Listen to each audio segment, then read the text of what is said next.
live in recording. Namaskar everyone and a very good afternoon.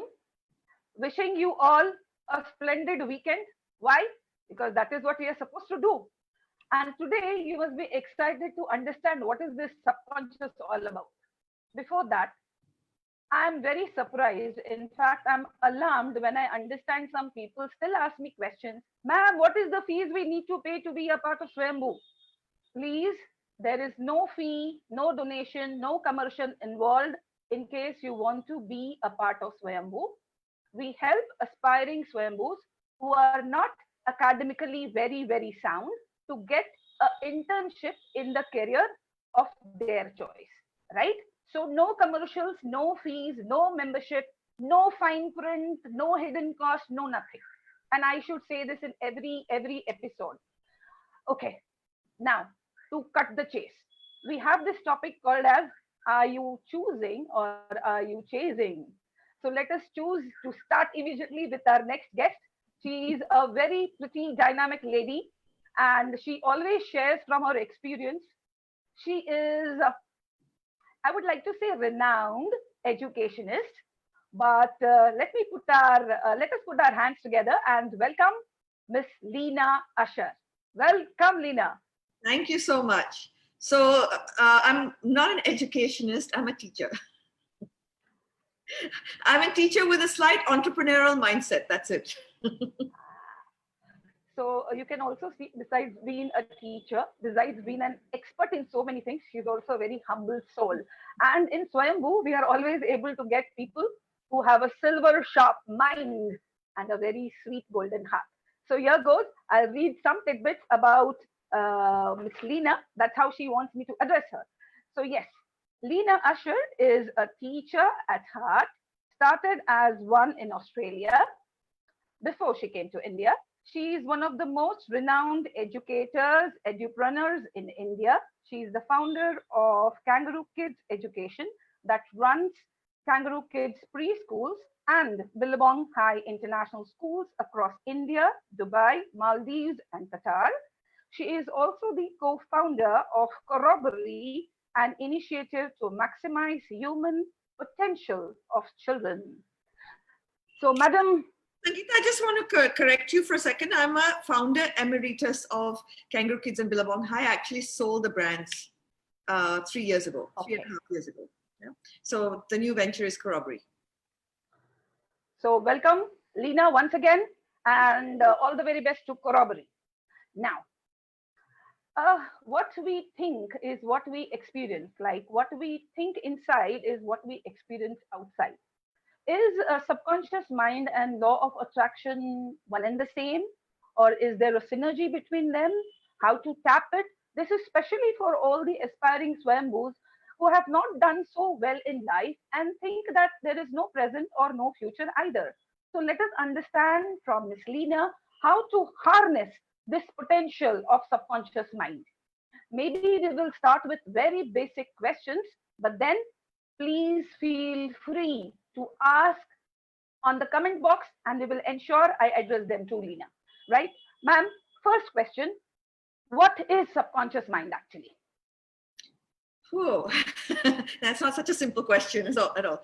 So basically, if you think about the subconscious mind as being 90% of everything that drives your beliefs and your behavior, right? And your conscious mind being the 10%. That actually is the outcome. And that the words, the language, the thoughts, and everything you think are constantly being downloaded, programmed in the subconscious mind. So basically, we are experiencing millions of bits of data at any given time, right? So part of human intelligence is just not just to be able to be stimulated by the data, but it's also to understand what data to ignore and keep out. So while a conscious mind can keep that data out, everything gets downloaded by the subconscious, right? So everything. So then the subconscious kind of acts as, when you have an aha moment or you say, oh, I don't know where that idea came from, or it's all been downloaded in the subconscious. And then sometimes your subconscious makes links between two different ideas. So you can imagine the man who discovered Velcro, right? Walking along with his dog, and he there's the burr of the plant that sticks onto his dog's fur, and how he comes up with the idea of Velcro. These are all experiences at some point that your subconscious has kind of amalgamated together, and it gives you that aha moment where you think that you're taking different bits of information. Well, you don't think, you actually don't know where the idea comes from, but what's happening is the different bits of information stored in your subconscious come together as that idea. Okay. So in the beginning you said something like, for the not academically sound, right? So in the language of NLP, all the words you use and all the thoughts you think actually will rewire your brain. Every single one. What I'd encourage everyone to do is not to use those words. When you say the word academic, not academically sound, you're actually reinforcing a message for the people in your, what do you call it? In your Swaayambhu. In your Swaayambhu. I won't use it. In your circle, the people in your circle, that message kind of gets reinforced. So what I want everyone there to and be encouraged to think about is this. When I'm trying to explain this to kids, I say, I tell them the two salesmen story, that the two salesmen go to Africa to look at the opportunity of setting up a shoe factory. One writes back and says, opportunity, nobody wears shoes. The other one writes back, fabulous opportunity, no one wears shoes. Now, how does it happen that two people who are looking at exactly the same thing have completely different interpretations and different experiences?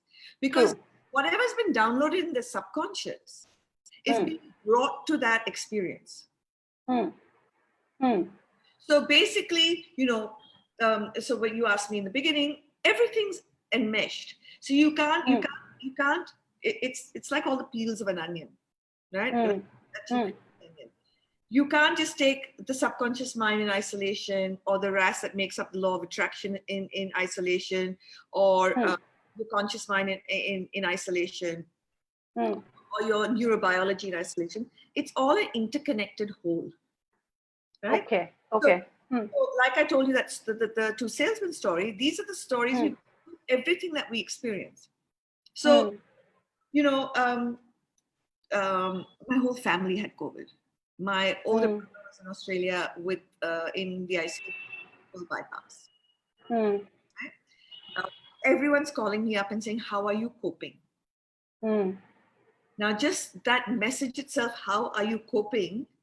tells my brain I'm supposed to be coping in some way. Or that I'm supposed to be in a state of anxiety or all this fear. That's the question. So whenever somebody even gives you a question like that, you have to learn to reframe it in your brain. So not only did I reframe it, but I'd always tell people, when someone's going through something like that, not a great question to ask. How are you coping? What are you feeling? How can I help? Those are better questions to ask, because you actually want to connect. And if I'm feeling, and you don't want me to mask over my feelings. Then I'm going to bend somewhere in my body. You want me to feel my feelings. So if I'm feeling obviously a sense of overwhelm, if I've got 60% of my immediate family in ICU at the same time, you'd obviously got a sense of a little overwhelm. So you want to feel, right? So that's, in a simple thing, that's what your subconscious mind is. And there's a gatekeeper to the subconscious. And so you have different brainwave states. And that's what I encourage people to meditate. And brainwave is to get their brainwaves to that low level of activity, which is the door between the conscious and the subconscious. Okay. So if you're grappling, you know what Einstein used to say, if you're grappling with a problem, don't keep thinking about it. Let it go until the answer will come to you. The answer doesn't come from nowhere. It comes from your subconscious. Right, right, right, right. So now that we understand everything is inside you, should we apply an analogy that it is like your own Google or Wikipedia inside you? That either it will give you information or it will connect you to the person who can give you that information?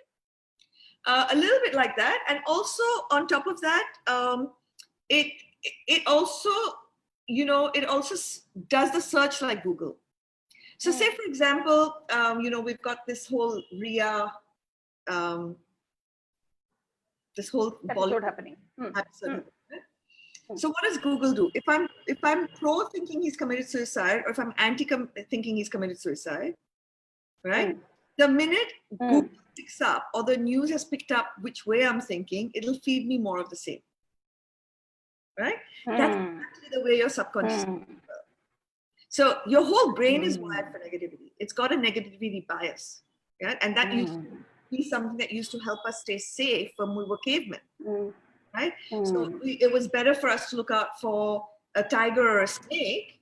That would mean we would live to see another day, than to look out for a mango or blackberries or anything that was good. So our brains, from a survival point of view, which we don't no longer need, but it still exists, is wired for negativity. So basically, you want to rewire your brain for positivity.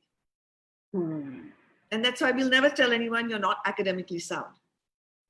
I will change that. Is there something else I can use instead, please? You haven't discovered your potential yet, and we're going to help you do that. Fine. So wonderful. I'm going to adopt that now. Yes. So, schools are set up to tell you what you can't do. When have you ever gone to a PTM as a mom and been told, your kid's really good in math, make her do more of math? You usually be told your kid's not good in math, make her do more of math. Right. You'll never be told your kid's a fabulous dancer, so make sure that she dances more. Everything is wired to tell us what we can't do, what we're not able to. So we, as you as an inspiration to all the people in your circle, are going to start saying, school couldn't discover what's brilliant inside you. And here I am to help you discover what is brilliant inside you that school didn't discover. Let's do that process of discovery, because everyone's got something fabulous inside them. Nobody is born without a purpose. Every single human being is born for some potential. Even if a person is mentally handicapped or physically handicapped, they are all still born with a purpose. And it's our job as mentors to ignite that purpose. Perfect. So say I'm an aspiring Swaayambhu and I have not yet understood or tapped my potential, right? As of yet, I haven't. So can you just explain to me what that word means? Sorry, I should have asked you before we started. Swaayambhu is being self-sufficient. Yeah. Right? So I aspire to be self-sufficient and I have not tapped my hidden potentials yet. But like any other person from this generation, I want it quick. So is there a hack where I can immediately get into the ER and get my subconscious working for me on fast track? So there's one thing that everyone should look up, and it's called Ikigai.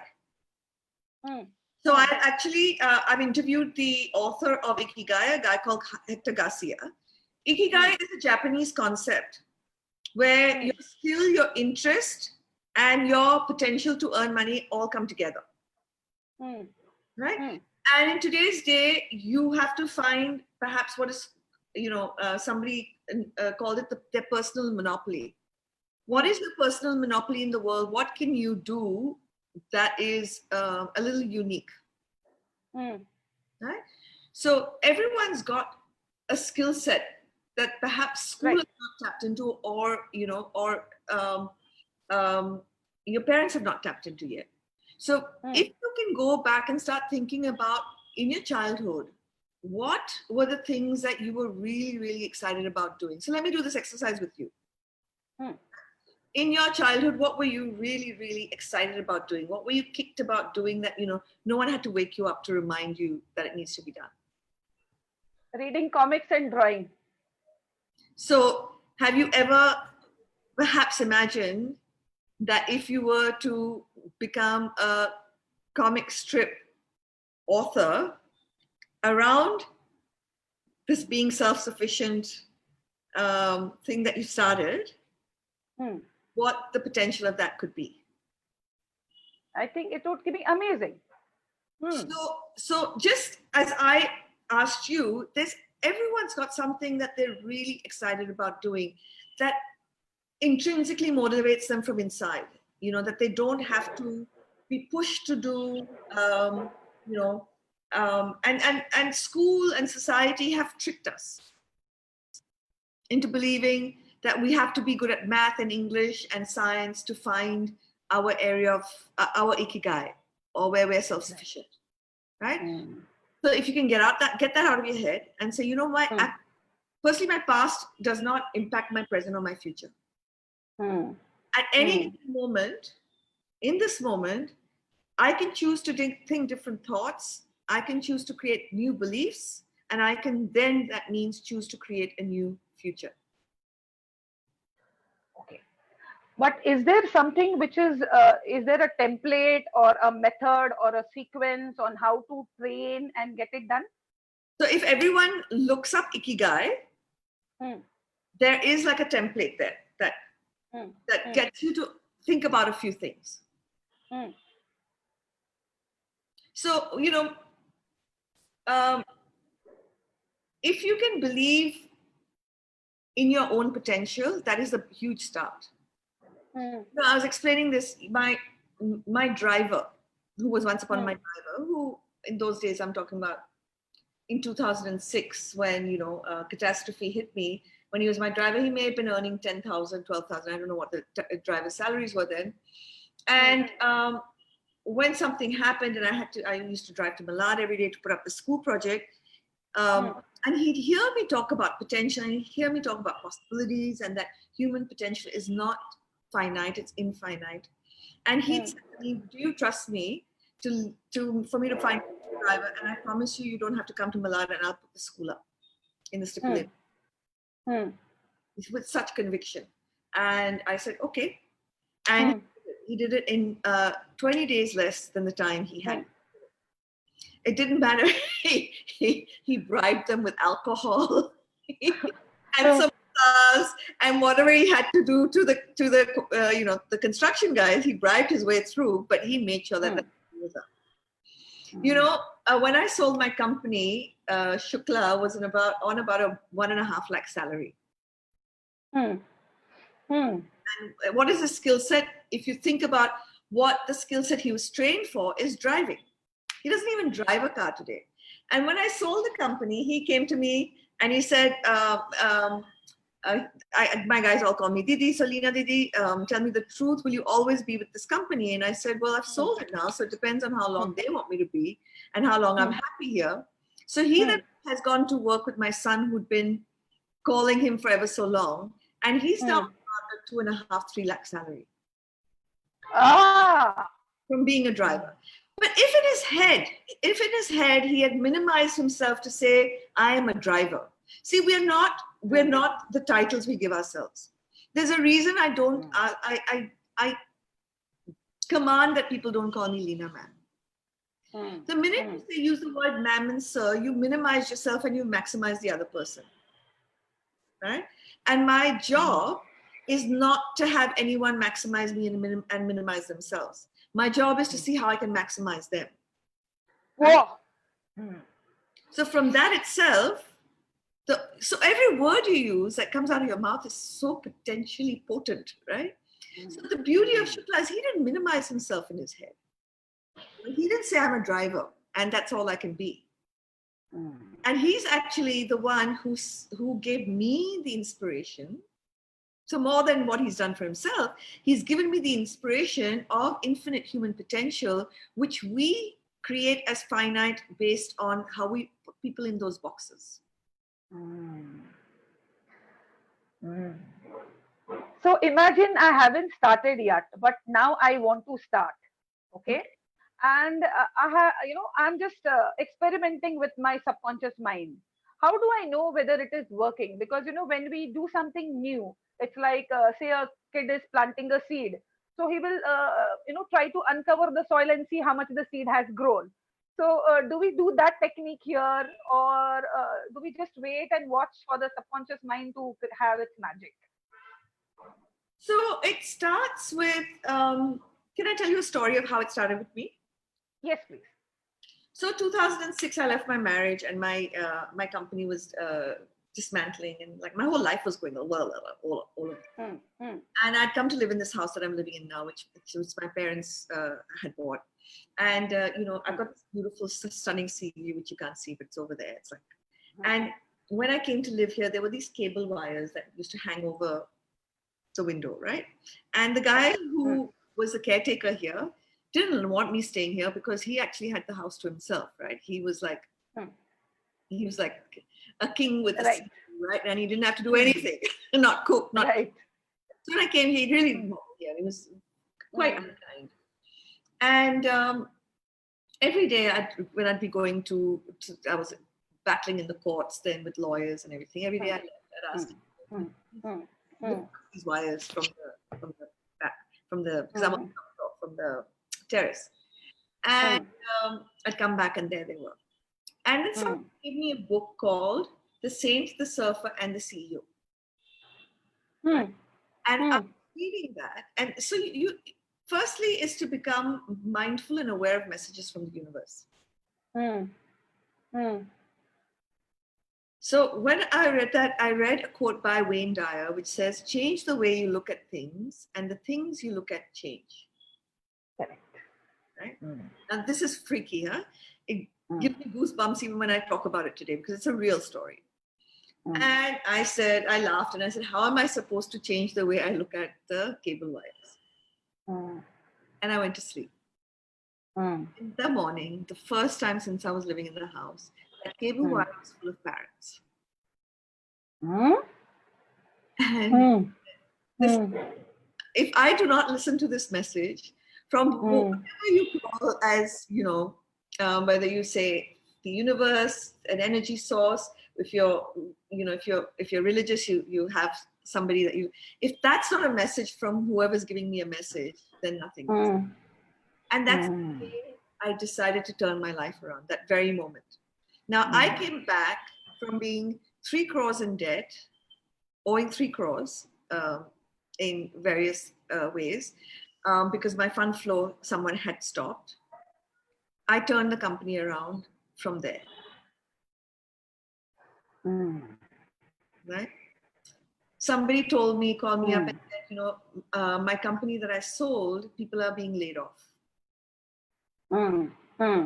That in your deepest, darkest days, you never laid off a single person. You never let anyone go. Because people can be your energy force, which people don't realize, right? And the intentions and energy that they give you to affect you, I promise you, even if we don't realize. So you can turn your life around. You can be not, and being self-sufficient is such a small way to think. You want to be beyond self-sufficient. You want to be abundantly fabulous in all areas of your life. Perfect. So you should change your name to Beyond Being Self-Sufficient. I'll do that. You mentioned about religious. So is your subconscious mind, which is within you, is also God? Is it divine power? I would be amiss if I said I know the answer to that. I actually don't. I have a sense, but that's my belief. I have a sense that the whole universe and every one of us, including every creature on this planet, are interconnected. We're connected to the expanse of what's out there, but that's my personal belief. It's not, if I talk about the subconscious mind, or if I talk about the reticular activation system, if I talk about these things, there's enough research and evidence to back it up. The question you asked me is one of faith, not one of science. So I kind of am very cautious about ever, answering a question. Right. Right. I understand. Now, no matter how powerful the engine is, you need a powerful fuel. So, what is that powerful fuel for activating and getting the best out of your subconscious mind? So every nutrient you put in your body, that's everything you eat, every emotion you feel, everything you think, everything is. Because through so it's not just our inner world that creates our outer reality, but our outer reality also creates our inner world. Right. Right? So I'll give you an example. If I am going to surround myself with friends who love gossiping and love pulling other people down and love because it gives them that feeling of significance or whatever it gives them. I don't understand why people enjoy it so much. But if I was to surround myself with people like that, that outer world is going to affect my inner world. Right. And then my inner world is going to create my outer world. So it's not a one-way process. It's always a two-way process. If you're somebody who watches the news a lot, see, understand everything has the marketing and the media world use us as prey. They know more about the subconscious mind and human needs and motivation than we do. And they use that science to influence what we buy, what we eat, what we watch, everything. So there's a reason why you've got 5 million people screaming, the nation wants to know. Because that's speaking to the fear basis in your brain. Correct. Right? So when all of that screaming is going on, no one's thinking about the things that are really afflicting this country. Like our economy, the virus, and all these things that we really should be focused on. We're not, because everyone's diverting us somewhere else, and we're allowing ourselves to get diverted. So the media keeps talking to our subconscious mind. So the more we watch it, the more so that's the outer world. Taking that outer world in through our senses. So anything you take in through your senses, your touch, hearing, taste, anything you take in, hearing, whatever you take in is going to affect your inner world. And then your inner world is going to create an outer world. So it's a two-way process. So we should be very mindful of what we're allowing in. So, this is a great concept. We have you and I have similar energy. We've got a connection. We've got a similar curious mindset about the world and mankind and human potential. We both have a mentoring mindset. Our vibrational energy matches, right? If I was being questioned by somebody whose energy vibration doesn't match mine, I won't even feel like this. Correct. I'll be stilted, I'll be guarded, because your energy affects my energy, even if we're not sitting face to face, even if we're through technology. True. And my energy affects your energy. So it's just be careful. People, just be careful. Understand that whatever you take in is affecting you. So why not choose what you take in? So that's how we choose to be in the presence of right people. And instead of deciding to change them, it's better to just move away and be with the best people. It is, my favorite quote is, adjustment with the right people is better than arguing with the wrong people. This is my favorite quote. Yes, Lina, you said it right. I follow the same logic as well. Now, a typical question as a parent. So say I have learned how to harness the power of subconscious mind. And as a parent, I wish it for my kids. I wish it for my kids. So how do we go about? If you're a parent and you've actually understood the power of the subconscious mind, you'll be a very mindful parent. So I'll give you an example. When your kid comes home from school, you're not going to say, what did you do today? You're going to ask questions like, how did you feel today? What inspired you today? What did you feel in control of today? What did you not feel in control of today? When your kid comes home and shows you his report card, if you come from a mindful place of understanding the subconscious programming, you're going to be very mindful of what comes out of your mouth. So you will be we're all getting programmed all the time. Brainwashing is a bad word, but the fact is we're getting brainwashed all the time. How does somebody, the questions that fascinate me, Hitler Germany, how did one inspire so much of cruelty?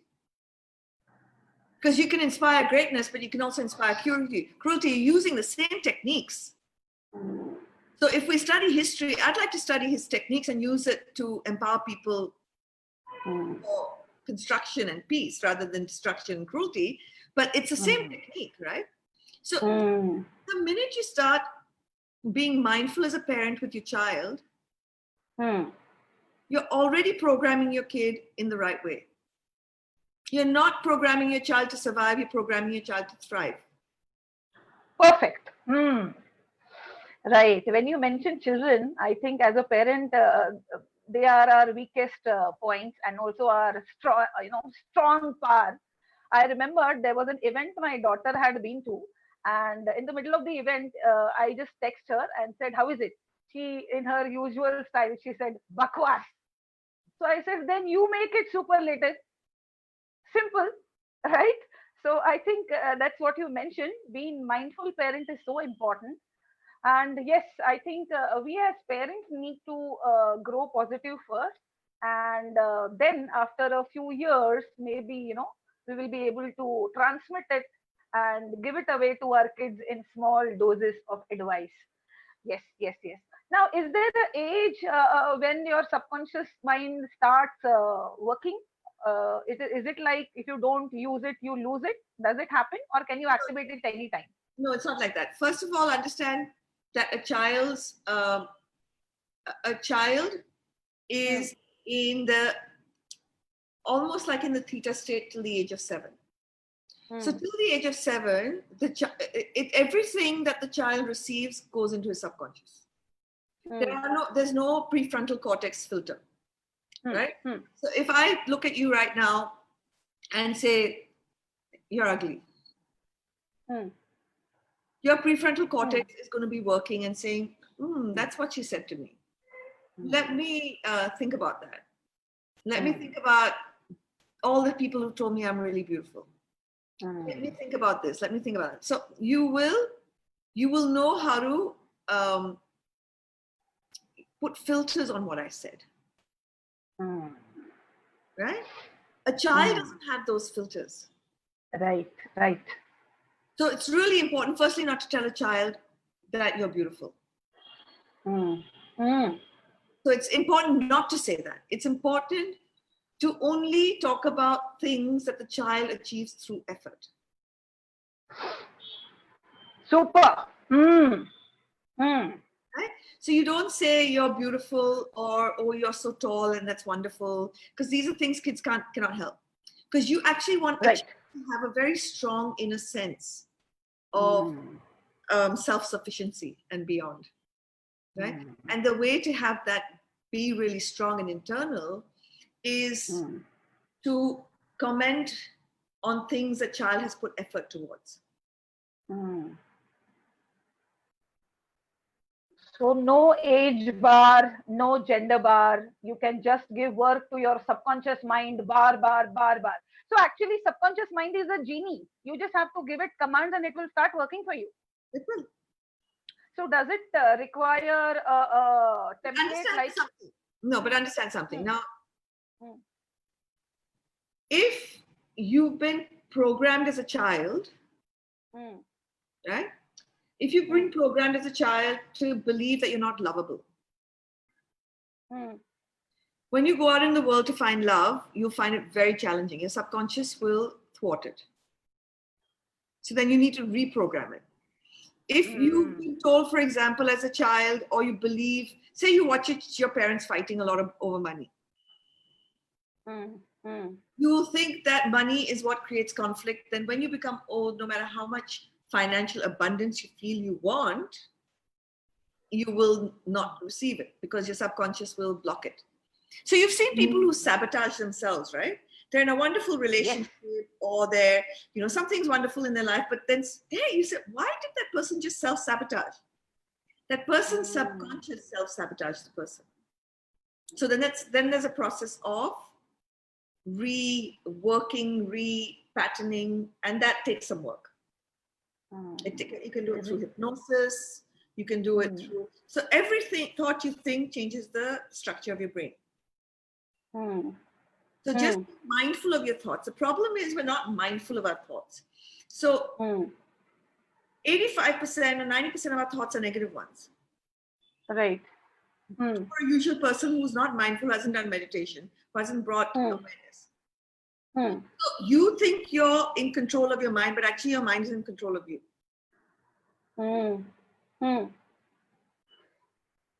So you have to find the space, and it only comes through mindfulness. Because then you can catch yourself and say, oh, I just thought that thought. How is that thought going to serve me? Can I reframe that thought? So you have to be the watcher of your mind. So today, even Harvard differentiates between the mind and the brain. So the brain is thinking. So the mind has to now be the observer of those thoughts, and without judgment, without saying, oh, you bad person, you thought that thought. When you're supposed to be thinking good thoughts, say, oh, I thought that thought. How can I reframe that thought to be one that serves me, that empowers me, that makes me stronger, that makes me more self-sufficient? So I'm getting, too many questions. So one question on the top of the mind is there a best time when you can rewire, like you mentioned the example of the wires, okay, which you could see, and then you had a sleep, like you slept over it literally, and then you saw that the problem was solved. So is there a best time to rewire? Is there a method or an ambience we need? So the best time of the day is early morning. So because your brain naturally goes into that state when it's sleeping. So that's why when people do hypnosis, they bring your brainwave frequency there first, and then they hypnotize you. Right? If you do brainwave entrainment, if you use brainwave frequencies, brainwave frequencies actually bring your brain to that state. Okay. And then so the thing is, when you're just waking up in the morning is when your brain is actually in that state. When you haven't actually become alert yet. You mentioned when you wake up in the morning. Now a question from me personally. I don't wake up in the morning. I wake up at noon. So what about night owls? Don't we have a best time to call our subconscious mind? Your afternoon is your morning. Yeah. So that's good, right? Yeah. That's good, right? Whenever you're just getting out of sleep, of deep slumber, is when your brainwave frequencies are at the lowest. You haven't activated. So no matter you wake up at 4 or 6 or 8 or 12 noon, doesn't matter. The moment you are fresh, alert, awake, that is the time when you rewire and call out your subconscious mind to work for you. So, this Robin Sharma has written a book called The 5 a.m. Club. I haven't read that book yet, but it's on my list of things to do because I want to read the research, whether he's got any research as to why people say you should wake up early in the morning. I want to know if there's any research because I'm a night owl as well. Like I do my best creative work later in the day. So I actually want to read the 5 a.m. Club to understand what he's saying because he personally talks about everyone waking up at 5 a.m. in the morning. And firstly, proactively crafting, choosing your day. So conscious. Right. Right. what will this day be made of, right? So Right. you're actually doing that, and then you do meditation, and you do your walking, and you do all these things that, you know. But I'm not sure. I'm not sure because I haven't read the book. My books of curious things to do, to read, to figure out why he's calling it the 5 a.m. club. But once I read the book, I'll let you know. So if you write a 12 noon club, I'm game. I would like to be a part of it. Yes, yes, I would definitely like to be a part of it. We have some wonderful people who have joined us. So may I please take a few questions from them too? Of course. Yes. So hello Neha, thank you for being our most loyal viewer and always asking us questions and queries. Thank you, dear. So she has a question. Hello, ma'am. How can we awaken the subconscious mind to make use of it whenever we want to? So the subconscious mind, unfortunately, doesn't work like that. It's not a slave, it's your master. So it doesn't work like that. It's a lot more it's not complicated, but it's a lot more chaotic than that. Chaotic, huh? So Okay. you can consciously do things. So I'll tell you what I consciously do. The minute I wake up, I do brainwave entrainment. Come again. I do what is known as brainwave entrainment. So I'm using sound waves. And what is that? I'm using sound waves to take my brain into a lower realm of frequency. Right? Okay. Myself there. Okay. Right? Okay. I then do meditation. Okay. So once you start doing these things, I'll have mindful pauses through the day where I catch myself, oh, I've done quite a bit of work. Let me do just, 1 minute of centering, bringing my awareness into this present moment. So the more you do that, the more your subconscious will work with you. But you can never master over it. You can work. Oh, okay. It's your master, you're not its master. So do we have something like autocorrect then? That, like you said, you have to work with it. So like we work with autocorrect when we type. I'm taking very day-to-day examples, but does that happen? So, the minute you become more mindful, everything happens for you. So, for example, we're all on what is known as a hedonic treadmill, like in the sense that, say, for example, I have a stunning view outside my house. I'm overlooking the whole sea, right?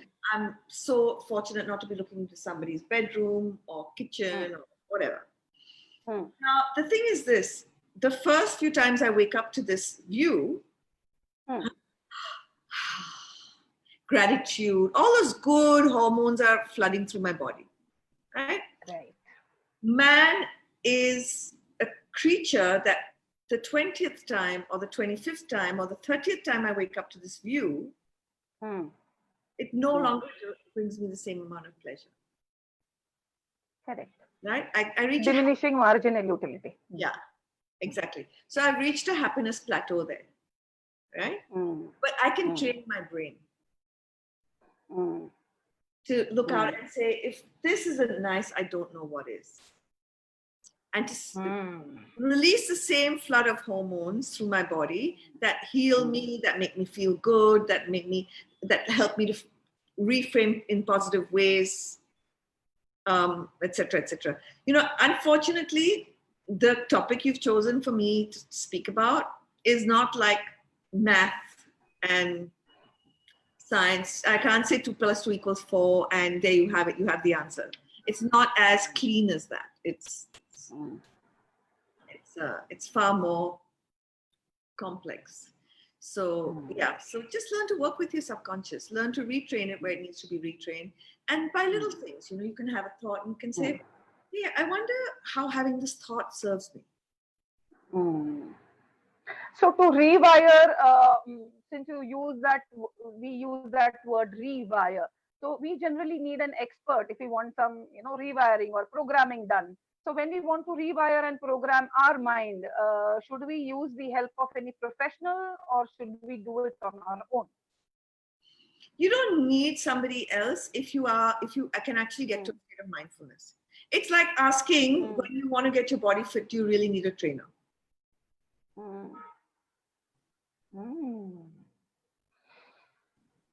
Okay. The mind is, I mean, like you train this muscle, you train this muscle. It's if you are intrinsically motivated to do it, and you have a true reason to do it, you'll do it. The problem is most of us live our life on autopilot. And because most of us have been taught or we've learned to bury our emotions and our feelings and we don't feel them, we numb ourselves with TV, with games on the phone. We distract ourselves. So the first thing to do, and that's up to you, right? Do you need, can you have power over this or does this have power over you?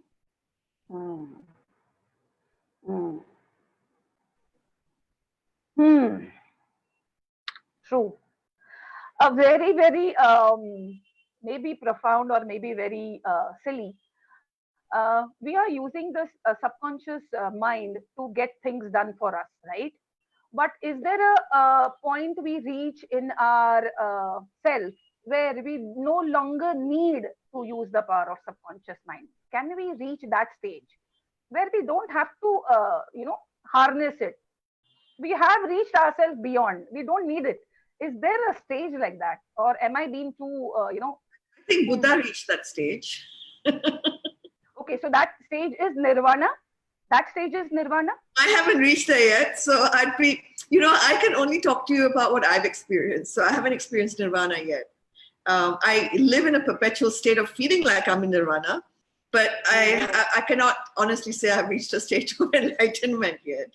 So, there's some questions that I will find difficult to understand because if they come from the realm of, it's not like your subconscious mind disappears once you've powered. So we no longer need to use it, or maybe we no longer need to.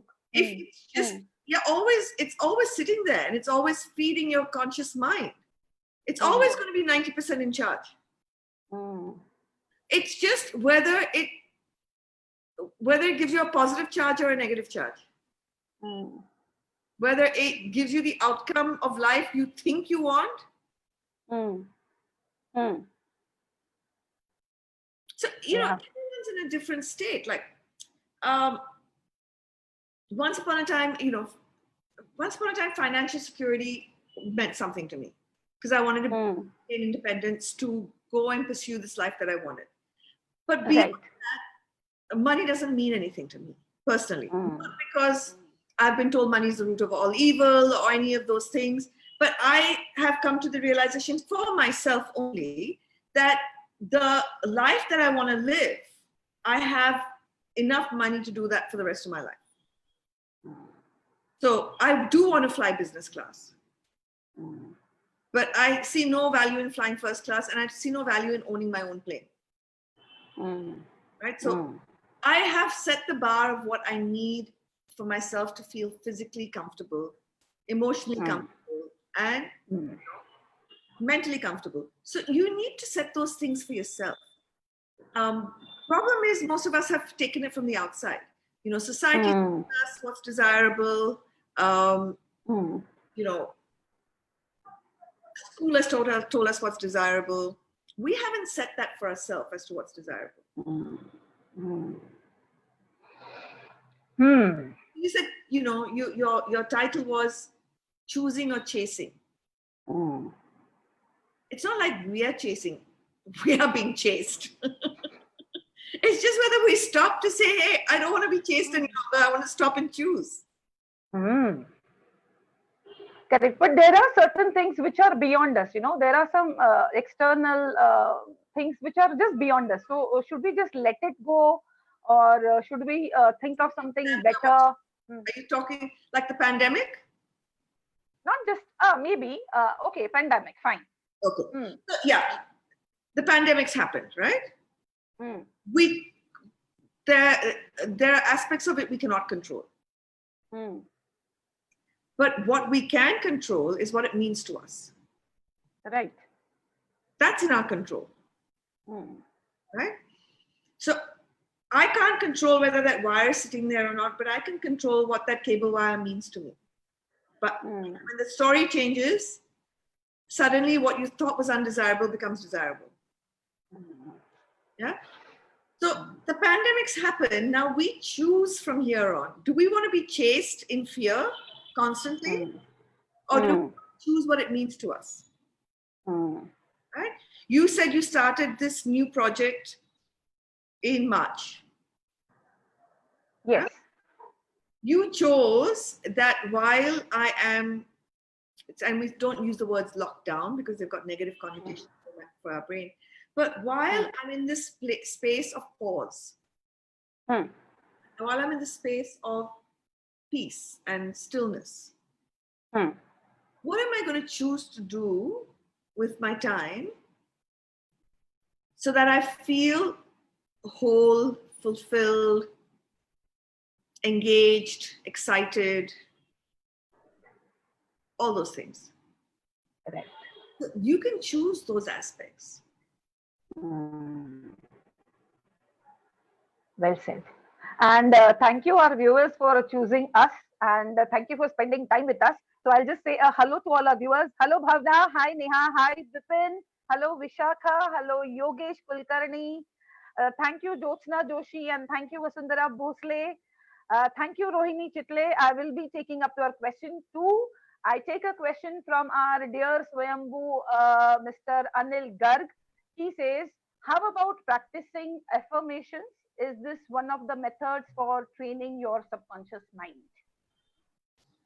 Okay. So if you just wake up every day and say, I'm beautiful, I'm beautiful, I'm beautiful, as an affirmation, it's probably going to do very little for you. Right? But what you have to do is you actually have to ignite your or speak to your reticular activation system, which is an area. Come again. There's a space in your brain called the RAS, the reticular activation system.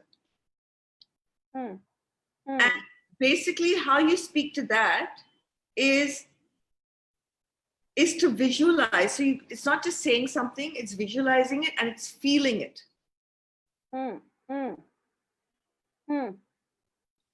Then, yes, then affirmations will work. Okay. But it's not as simple as saying it. You have to say it, you have to visualize it, and you have to feel it.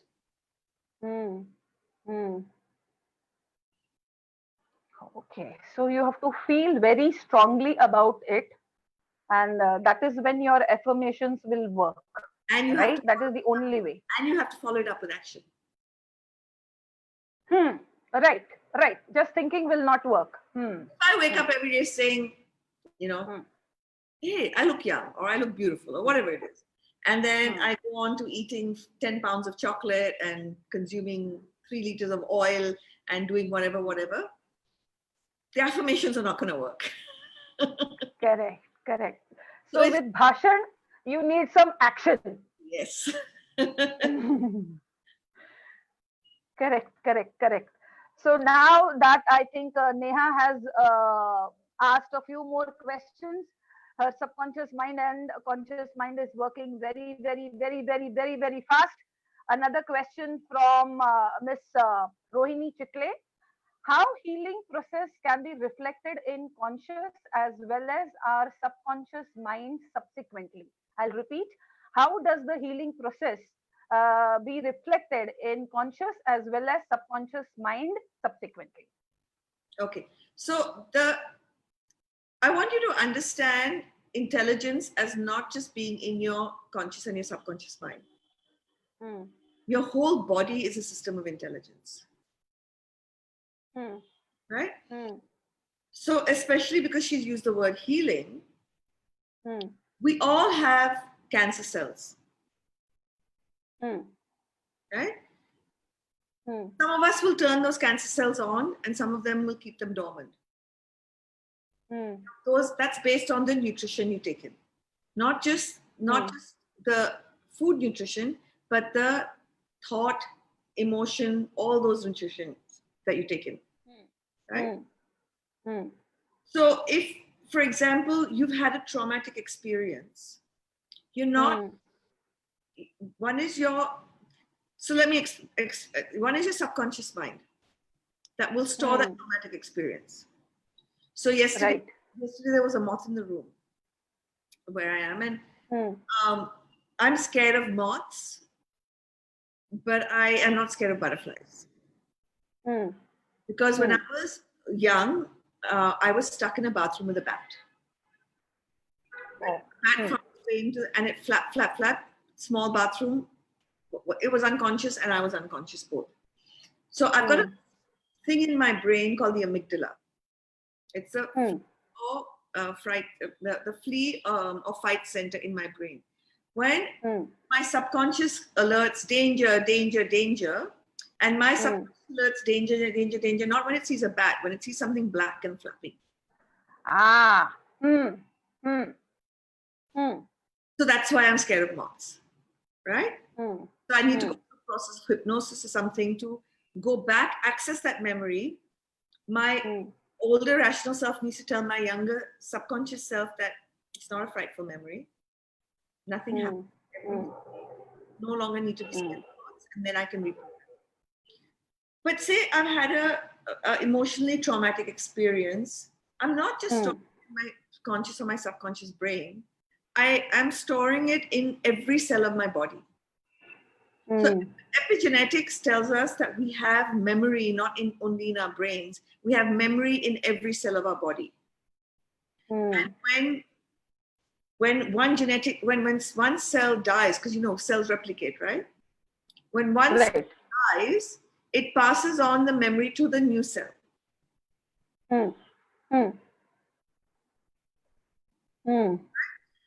So if I have stored trauma in the memories of my cells, I can create cancer for myself. So if you go back, a book written by Louise Hay, You Can Heal, it's called You Can Heal Yourself. She actually gives you all the probable causes of lots and lots of ailments that you feel and where the genetics could be coming from in terms of emotional pain, stored in your body. You think about most cancers and you think about connecting them to the experience the person's gone through, you'll usually be. Oh my God. Okay. I don't want to mention it as a subject, but if we can start really young, why don't we have this adopted in every school and college right now? Because it is really not, it doesn't age, is not the. That's why I've set up Corroboree, because, at the end of the day, your academic soundness doesn't take you anywhere. Right. It's your emotional energy, it's your emotional wisdom, it's your emotional regulation, it's your emotional intelligence that takes you everywhere. Correct. Because what you do with the resources is important, no matter what you have around you. So it's very difficult for me to sit with a child of 5 and, not impossible. And there are aspects of the brain and thinking, emotion that we can teach that 5-year-old child. However, it's a lot more likely for me to impact the child through the parent.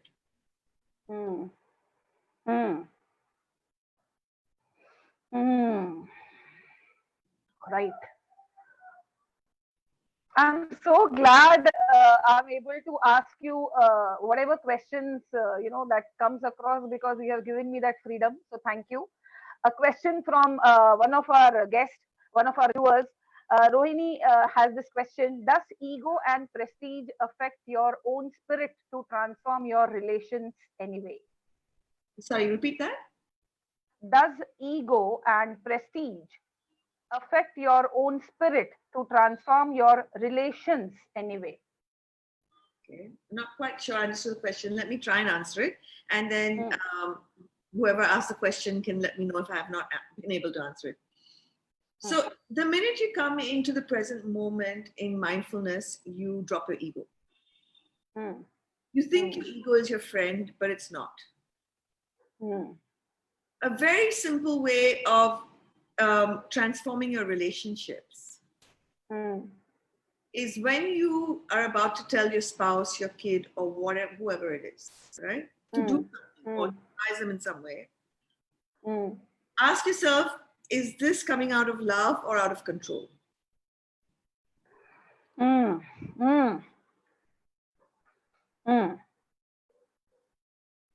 Because, you know, the ego wants to feel safe, and in wanting to feel safe, wants to feel in control, and in wanting to feel control, does things that thwart a relationship because it does it out of a sense of control and not out of a sense of love.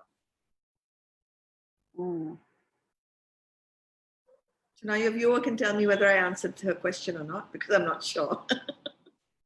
Yes, I think you have got the fundamentals very correctly explained. So I think that answers Neha as well. Yes, Neha, you can please comment if you have received the appropriate answer you were looking for. And I have 3 more questions. May I? Yes. So, is subconscious mind also like the placebo effect? Is it? No, it's not like the placebo effect, but you can explain the placebo effect by understanding the subconscious mind. That's so powerful. Okay, please.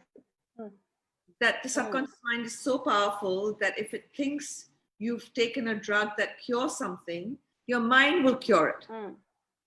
So the power of belief, if you just think about a placebo, because we usually think about it in terms of medicine, but if you think about a placebo in terms of any belief, and that your mind is such a powerful thing that if it believes something, it can actually, it can break all barriers. So if it believes I'm not academically sound, I will not be academically sound. If I can come to a belief that's beyond that, if I can come to a more empowered belief, then that placebo will really work for me. My second question, how did you feel before we started and how do you feel now? And is there anything you want to ask or share with our viewers and aspiring Swaayambhus and beyond? I feel as great when I came on as I do now. Because as far as possible, I'm always in the present moment. So I'm not thinking about what came before and, you know, what's coming after. So I'm feeling as terrific. I mean, I feel your energy through your messages that you send. Right? So I was in a state of joyfulness to participate before, and I'm in a state of joyfulness now. So that answers that. So basically what I'd like to encourage your audience to do is to just understand the power of their minds and the power of their beliefs. And if they can, every time they have a thought or, you know, if as many times as a day, and they can start off by actually programming it on the phone. That every hour, every half an hour, your phone pings and it says, did the thought you just have serve you or not? Okay. You can do something as basic as that, right? So suddenly you're forced to come into the present moment and say, hey, I just had that thought. Was that thought something that served me or not? So yeah, just like to encourage everyone who's watching, understand your magnificence, understand how powerful you are. And I don't use power in the frame of ego, but power in the... My last question. May I have 3 more questions? No, just kidding. Just kidding. My, my last question is, uh, may I invite you once again on getting candid, maybe in the month of December, so that we can have some more positive energy from you and start, even with the gutso, the 2021 coming up. Yes, may I? Your wish is my command. My subconscious is working super, super sharp and super, super powerful. And I wish you the same, guys. So, what you can do is, like you write on the sand and it just flows away or it is taken away by the waves. Let us utilize Lina's thoughts and nuggets she has shared to write it on the stone, to etch it on the stone so that it is with us forever. And always use your subconscious mind to think good for yourself and for others. So, thank you for joining us. Thank you, all the guys. Maybe I've missed a few, but thank you everyone for joining us and look forward to your mails. Aspiring Swayambhus, now look for self sufficiency and beyond. I'm going to change that in my tagline immediately. Thank you, thank you, thank you. And thank you once again for, uh, for all my questions and all the answers, said and unsaid. And God bless you with more smiles and abundance. And keep your lovely being always with us. I'm always with So you. thank you. Thank you. Thank you. And thank you once again. Look forward to meeting you next week. We will have a session on IPR, which is intellectual property rights. And it's going to be shared by Kunal Kamath Turpal. So let's have it on next Saturday or Sunday. Meanwhile, start working on your subconscious mind. If you have any queries, do comment. We are always at your service. So have a great weekend. Thank you once again, Lina, and Jai Hind.